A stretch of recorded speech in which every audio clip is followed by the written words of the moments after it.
According to the numbers, the Chicago Bears have the worst overall play callers for offense and defense in the entire NFL through 6 weeks. So let's talk about it, people. What is going on? Y'all, Faiz Sports Style back at it with another video talking, of course, some NFL here to talk about the Chicago Bears. So if you're a Bears fan, please hit that subscribe button down below.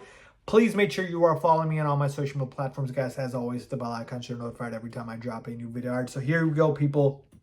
I know a lot of you guys might not be crazy about analytics, and I have my thoughts on analytics as well, but I thought it was interesting to share this with you guys. I saw this on Twitter, and it was basically a chart of the best and worst play callers in the NFL overall, offense and defense, and then they also did break down them individually with offense and defense.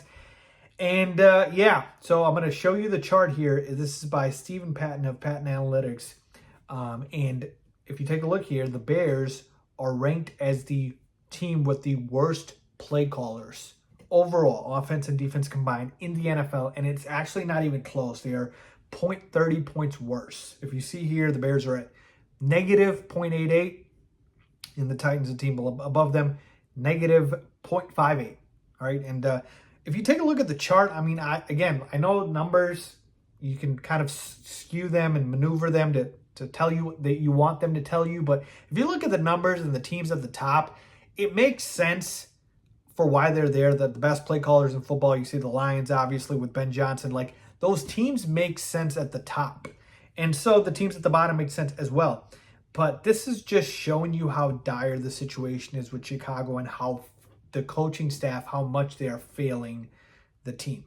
And let's break down offensively and defensively, where do Luke Getsy and Matt Eberflus rank? So Luke Getsy offensively is ranked as the 19th best play caller, so bottom half of play callers in the NFL. He is 19th. He's in that bottom tier. And Matt Eberflus is, you guessed it, dead last. 32 out of 32, bottom tier, just absolute basement. That is where Matt Eberflus is.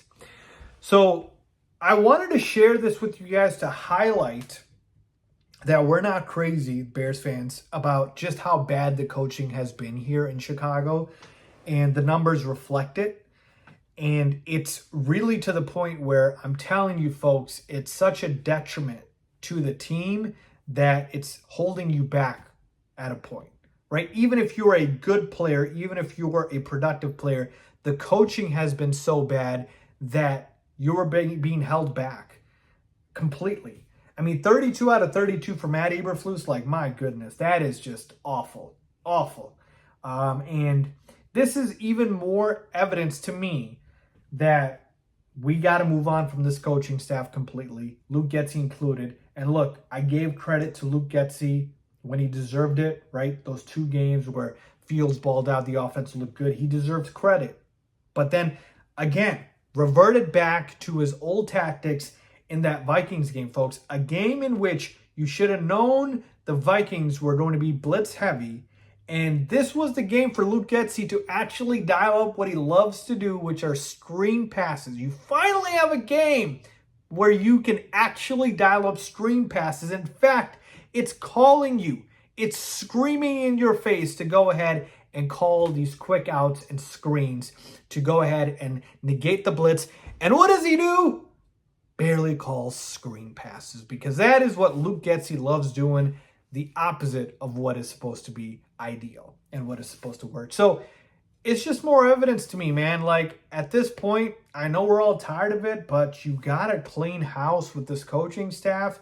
I know the quarterback situation with Fields and people having their own thoughts about it, myself included. We could talk about that in a different video. In fact, I did. You guys can go check out in my recent videos. But if we are starting over, we are completely starting over. All right? Get rid of the entire coaching staff. They are just holding this team back, the players on this team back. It is pathetic. It is pathetic, folks. It really is. It really is terrible.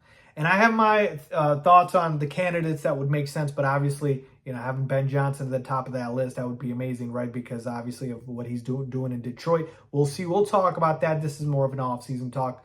But let's move on here. And then also with Ryan Poles, man, look, I like to just be fair. I like to just, call it like it is. Ryan Poles has had his hits, right? The DJ Moore trade. He's had his misses, the Chase Claypool trade. But at the end of the day, he did hire these coaches as well. And he needs to get punished for that as well. So I'm not sure his job is safe either. All I'm trying to tell you guys is the coaching is as bad as we thought. Actually, it's even worse. All right, it's even worse than we thought. And the numbers reflect that. The Chicago Bears coaches and their coaching staff, offensive and defensive play caller, combined worse in football. Bar none. Let's get rid of them. Let me know what you guys think, man. Leave a comment down below as always. Thanks for watching.